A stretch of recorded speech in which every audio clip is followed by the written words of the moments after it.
to day 6, only 1 day left to go. And today I am using color, finally.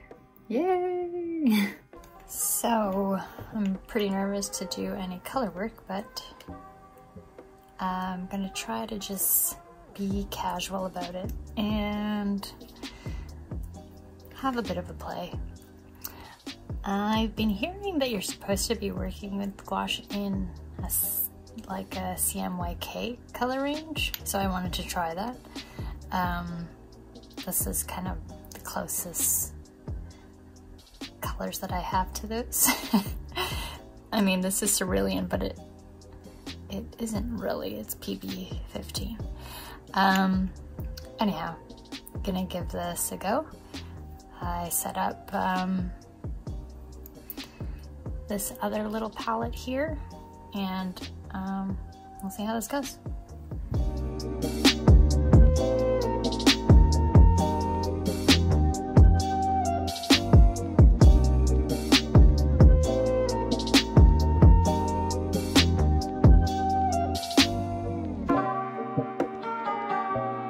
So since I picked this,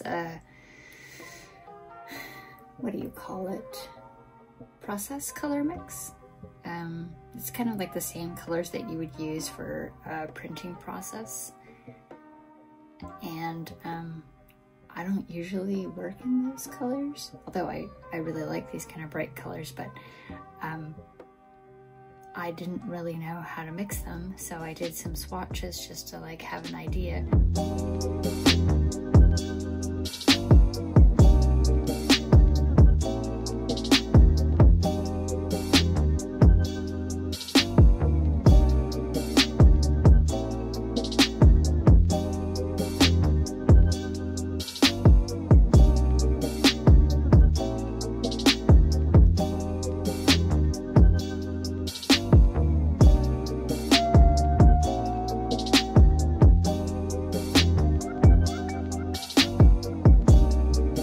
So for this day, since I decided to do my dog, I have an Instagram account for her. And I went on there and just chose 2 images that I thought were cute. I mean, they're all cute. But yeah, I just found some recent ones that I put up there. And yeah, follow my dog if you want to see more photos of her. Anyhow, so that's what I'm painting today. I was really hesitant to start. I was like delaying and delaying starting this sketchbook page because I was nervous to go in with color, and I also didn't know what to draw, to paint. And I was watching all kinds of YouTube gouache videos to like kind of pump myself up in a way, and I came across a video from Gel Arts. I'll put a link in the description box. She has a great channel, and she did a couple of portraits of her dog, and I thought, yeah, I like drawing my dog, so how about that? It's something I'm familiar with, something I enjoy drawing, and it somehow put me a little bit at ease. So I thought it was a great idea until I started, and I realized that she has no distinguishing features really, other than her nose and her eyes, and she's just a bunch of fur. So she's just a hairball, and I'm not that great at drawing hair in the first place, so that was a little hard, but I tried to at least distinguish the different leg shapes and where her neck is and stuff like that, at least with some shadow. The hair isn't really rendered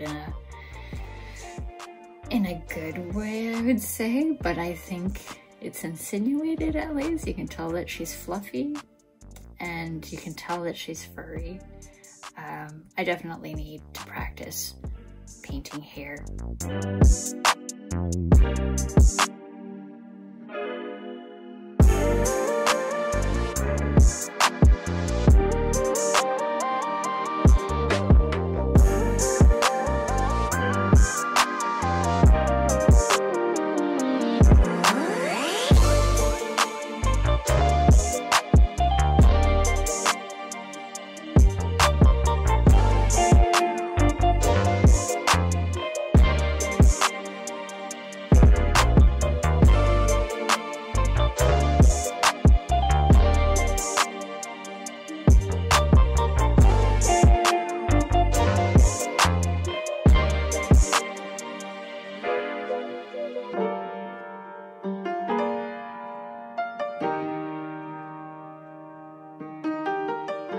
initial intention was to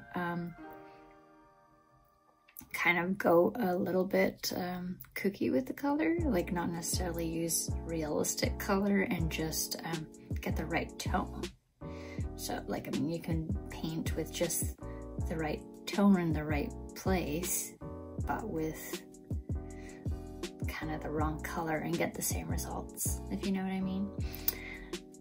Anyhow, but then I seemed to try to start painting realistically, and as a result I got something muddled and in between the two. A bit of like bright color and not bright color, but yeah, it was a result of like not really knowing how to mix these colors together, and also being super nervous about using color after having worked in black and white for so many days.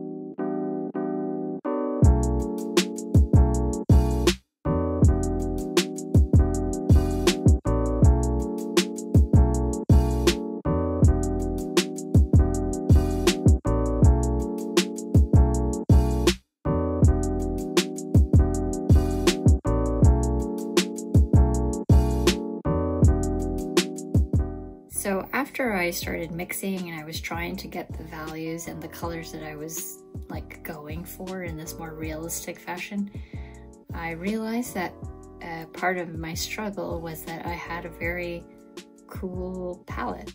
Like the magenta and the blue are very cool. And I'd say the yellow that I have is a good medium yellow. So at least that was warming it up a bit. But all the colors were very cool, and that made it hard for me. Usually when I'm painting with watercolor, I will have a cool red, which I usually use a cool red, but I use like an Indian red or a Venetian red a lot as like a warming tone. And yeah, I just I didn't know it was happening at the time, but afterwards I was like, oh, okay, that's why I was having so much trouble. And it really helps to have like warm and cool colors in your palette to like help things recede and come forward. And yeah, I guess it was like another added layer of difficulty for me, just because I didn't know it was happening at the time. I do like a lot of the tones that I got out of this, and I did play a little bit in these kind of like lighter beigey tones, and that was good practice. But I'll definitely need to practice color mixing with gouache a bit more.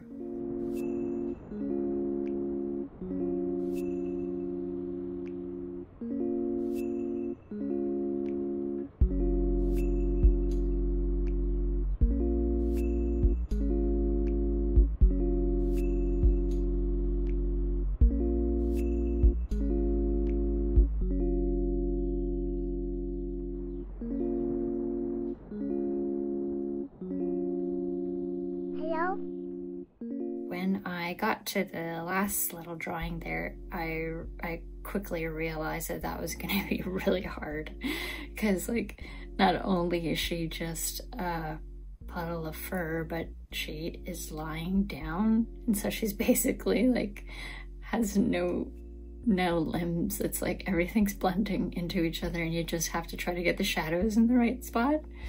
So that was really tricky, and I didn't think I'd be able to do it, to be honest. I think I kind of got the idea of what the photograph is. But I think I needed to have cleaned my palette because all of the tones were kind of like in the same range. All the kind of like grayish beiges that I was using sort of became all medium tone, and I think that I had just like contaminated my palette, and I wasn't getting a good dark and light situation going on. So, but I think you kind of see where she is. I did get a little bit graphic with the strokes in order to carve her out a little bit, and did use that really dark gray tone almost as an inking aid. But I was struggling, and I just wanted to try to like get the pose to be visible. So I learned that I need a lot more practice with fur, and I will always continue to draw my dog because she's kind of a challenge, and I like to like make cartoons of her and stuff to try to figure out how to capture her personality. But it would be good to be able to do it in a more realistic fashion. So yeah, that's something that I'll definitely keep in mind, that fur is another level of study that I could definitely do, and definitely with painting for sure. After I finished this painting session, I went in to my sketchbook and did some swatches of color.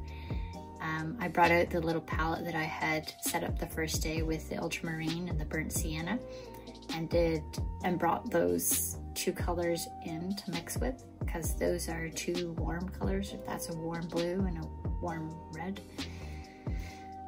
I don't know, to me, you can use like a burnt sienna or a Venetian red in lieu of a warm classic red, and I think you get some nice natural things out of it. That's just a personal preference. Anyhow, and once I did that and I realized that that's what was missing, I felt a little bit like more ready to tackle color with gouache.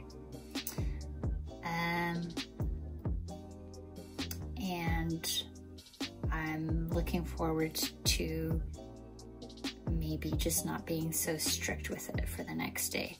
Although I am very, I have performance anxiety because I'm like, okay, I've been doing this for a week and I feel like the last day should be something special. I hope it is. I hope I don't disappoint you guys. Thank you for joining me for this week of studies. I hope it gave you some things to think about, and maybe some ideas about what you can do in your sketchbook with, not necessarily even with gouache, but other kinds of media. I mean, we were exploring tone and subject matter, so I hope that gave you some good ideas. I hope you haven't been neglecting your artwork as well. I hope you'll join me tomorrow for the last video in this series, and I'm not sure if I'll continue with gouache. I might take a break from it for a while as far as videos go. I miss watercolor, to be honest, so I might do a watercolor video next. Yeah, let's see how day 7 goes. Have a great Monday, guys, and we'll see you soon. Bye.